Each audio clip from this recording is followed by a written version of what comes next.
Just a couple days ago, Nintendo released Kirby's Dream Buffet, which looks and feels quite similar to a certain game that blew up in popularity in 2020. So is this Nintendo's answer to the craze of the Battle Royale game called Fall Guys, or is it simply a coincidence? Well, we're gonna be answering that in today's video. Also, be sure to subscribe because I'm pretty new around here. So ladies and gentlemen, shall we get started?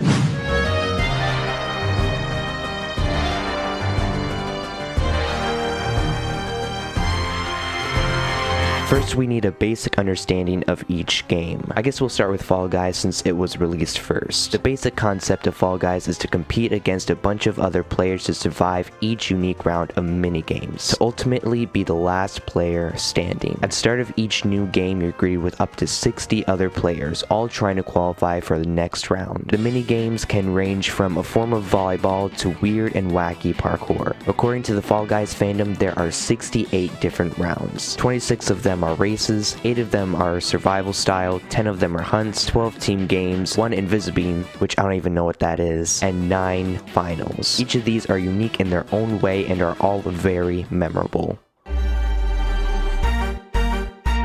Now onto Kirby's Dream Buffet. This game was released just a couple days ago as of recording this. Kirby's Dream Buffet is similar to Fall Guys in that you're competing against other players. However, with Kirby's Dream Buffet, you're only competing against 3 other players for a total of 4 players. And instead of trying to survive until the next round, players are competing to see who can eat the most berries. And in this game, there are only 3 different round types: races, minigames, and battle royales. In the Grand Prix mode, players compete in a mini-game, 2 races, and a battle royale. After the bonuses are given out for certain statistics, the player with the most berries wins. So looking at the gameplay of each game side by side, you can obviously see why people are saying that this game is like Fall Guys, or that it's Nintendo's Fall Guys. And I think it's fair to say that yes, Kirby's Dream Buffet is very much inspired by Fall Guys. But was it really possible for Nintendo to see the popularity of Fall Guys and say, hey, we think we could do that? Well, in short, yes. Fall Guys was announced in June 2019, but I don't think even Nintendo knew that this game would blow up so much across the internet until it released in August of 2020. Now, it normally takes about 3 to 5 years to create a game, and since this game is pretty simple all around, I mean, it's definitely no Mario Odyssey. I think it's fair to say that Nintendo could have developed this game within the time they saw Fall Guys get popular. I mean, it took 2 years for the Fall Guys team to develop, and they had a small team. So I think it's fair to say that yes, the timeline works out perfectly for Nintendo to pull off a copycat game 2 years later with one of their characters. But there's one thing about copycats: they almost never become more popular than their predecessor. And I think the same can be said about the new Kirby game. By now, the Fall Guys hype is all gone, even with the game being quote-unquote revived earlier this year. So much so that if we look at Google Trends from the past 7 days, Fall Guys is still massively beating out Kirby. Furthermore, on Twitch and YouTube, there aren't too many people streaming or watching this game compared to Fall Guys. Heck, I didn't even know this game existed until one of my fellow Twitch streamers was playing it. Now obviously, if the roles were reversed and the Kirby game came out first and then Fall Guys, then we would probably see the opposite results. But the fact of the matter is, Fall Guys was the first to revolutionize the Battle Royale industry, and Kirby's Dream Buffet is simply trying to leech off of the hype train. And to be honest, I understand that, but sadly, it's too late. The Kirby game will just be seen as a Fall Guys wannabe, and Fall Guys will always be the OG.